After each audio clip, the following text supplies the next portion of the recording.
Hello. Today I'll be talking about The Great Escape, episodes 1 and 2. First, let me tell you a little bit about myself. I've been watching The Great Escape since seasons 1 and 2, and it's one of my favorite shows. Actually, I've been watching works from the director as well. I've watched his previous shows, The Genius and Society Game, which is how I found out about The Great Escape. Something else about me is that I'm learning Korean, but not really fluent yet. So I do watch The Great Escape raw because I love the show and I want to find out what's going on. And when I watch it raw, I can understand maybe 50% of what's going on. I understand generally what's happening, but I don't really know the details of what they're talking about. So in this episode, I'll also compare my initial thoughts on what I thought they were doing, as well as what they were actually doing and what I found out when I read the subtitles. And also keep in mind that I may discuss some translations, but because I'm not fluent, please don't take it as a fact. I tried my best to translate given what I know and given some resources, but again, I'm not fluent in Korean. Please keep in mind that I will be discussing spoilers for episodes 1 and 2 of season 3 for The Great Escape.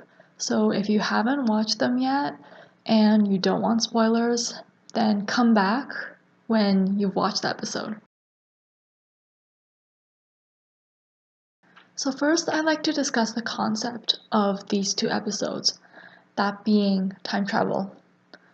I thought the concept was a good tie-in to where we left off on season 2 because the last episode of season 2 also had a concept of time, but instead of time travel, it was about parallel timelines.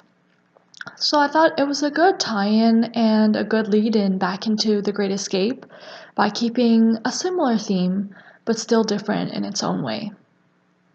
I really liked Hodong's inspirational speech where he was talking about how you should just try even though you might make a mistake, because if you overthink things, then you might end up failing or you might end up not doing anything, which is worse than making a mistake.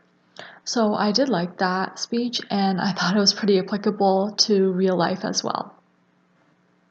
Something I also thought about was that I think the editors probably had a really fun time editing the time travel scenes. One thing I only noticed when rewatching with subtitles is that when they put the black line over Shingdong in episode 2, it was actually a reference to Parasite.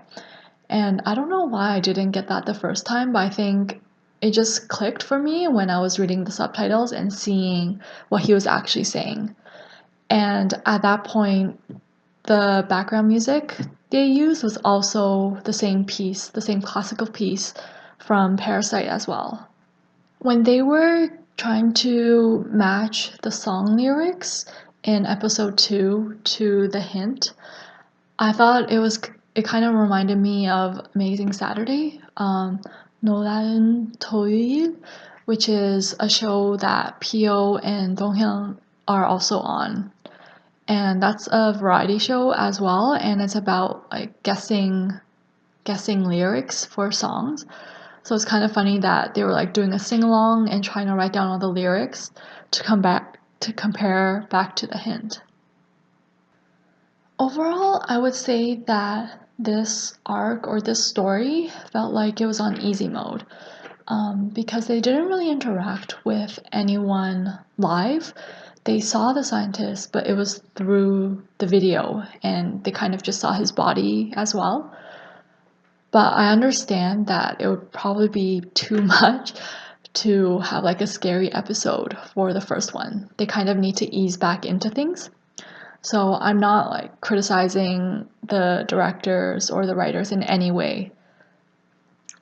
Also, I felt like what contributed to the easy mode was that even though they had the 12-hour timer, which was like the amount of time they had before their bodies would vaporize.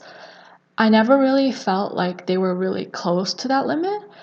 I don't remember what the final time was, but I feel like it was around like somewhere between 6 to 10 hours, which is not really that close to the 12-hour time limit. So it felt like it was pretty easy overall. One other reason I felt like it was on easy mode was because in episode 2, we saw that they used all their fuel, but I felt like they had to use all their fuel and they had to go through or do 10 time travels to actually succeed, because they actually found the key to going back to the present, that sheet of paper, in the second last room. So I felt like there was no way, unless they missed it earlier, I felt like there was no way for them to actually finish ahead of time. And it didn't feel like they were actually missing anything in the previous rooms as well. In terms of the puzzles, 2 puzzles I thought were a little disappointing, or I'm a little confused by, was the puzzle for going back to their time and the very final puzzle. So the very final puzzle was just like time is gold, and I think that was pretty easy to remember when Pyongjae was reading like the square ME is that thing. I immediately thought of that, and Jongmin did as well. So I thought that was pretty easy to remember. And I was confused by the puzzle for going back to the present time, because it seemed like it was just matching all the characters on the small memo to the letter, and then just flicking the lights on when those Korean characters appeared, which I kind of thought was a little bit too simple in a way, but maybe I didn't interpret it correctly. I'm not sure. The more memorable puzzles for me were the abacus puzzle. First of all, Donghyun actually finding the abacus within the bookcase, and I think, I'm not sure if I would say it was obvious, but it kind of clicked when they put the square root of 2 together with that puzzle. So I thought that was pretty good. And another puzzle I liked, or it wasn't really a puzzle, more about finding clues, but towards the end, where they got misdirected at first with all the postcards. Like they were trying to find out the names of the locations or the landmarks. And then when they actually found the mini letter under the stamp, I thought that was an amazing moment.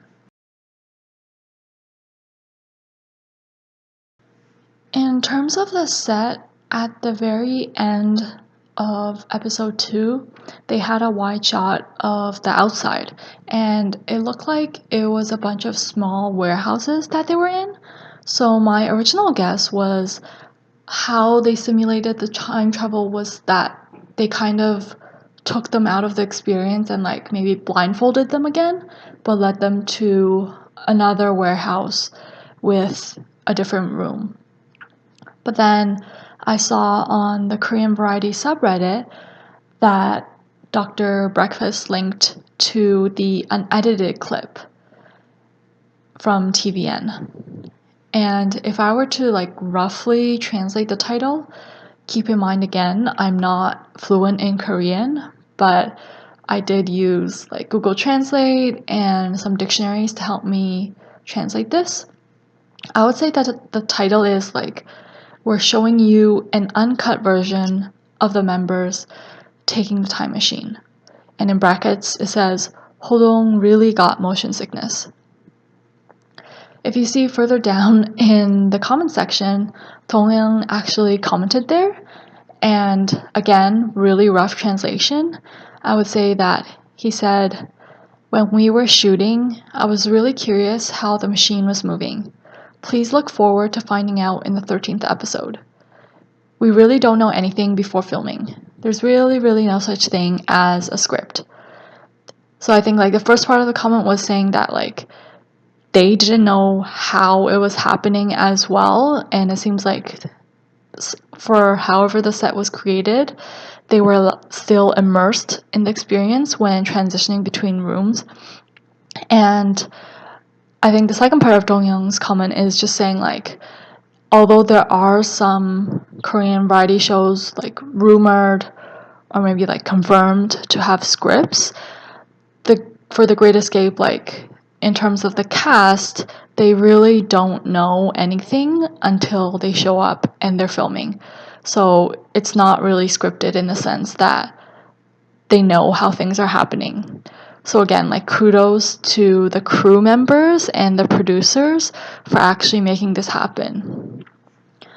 So based on this video, if I were to make a guess on how they did it, I would say that probably the warehouses were not quite as small as I imagined, and they probably had like, maybe it was in one big warehouse where they had all the rooms set up, but then kind of like an empty space in the middle where they could move the time machine, and then everything else would be covered by like a fake wall to make up like the back wall.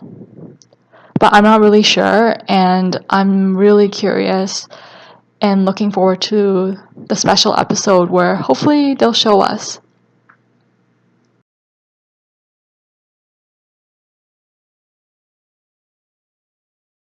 Finally, since I am learning Korean, I wanted to share some of the words I learned through these two episodes. The first one is fuel, and in Korean it's 열로. And it has like a weird pronunciation where it's written as like 연로, but then the niun becomes a riun. The second word is coffin, 관. And the third word is time travel, 시간 여행. Time travel, I don't think it was a hard word for me to learn, but I was just surprised that they use a literal translation. I'll probably continue making these videos. I'm not sure if I'll do it for each like story or arc, or if I might start to combine them later on, but I'll probably be making them at a delayed pace because I'm still waiting for subtitles as well. So with that, thank you so much for watching, and if you have comments, please feel free to share them as well. Hope to see you again soon. Bye.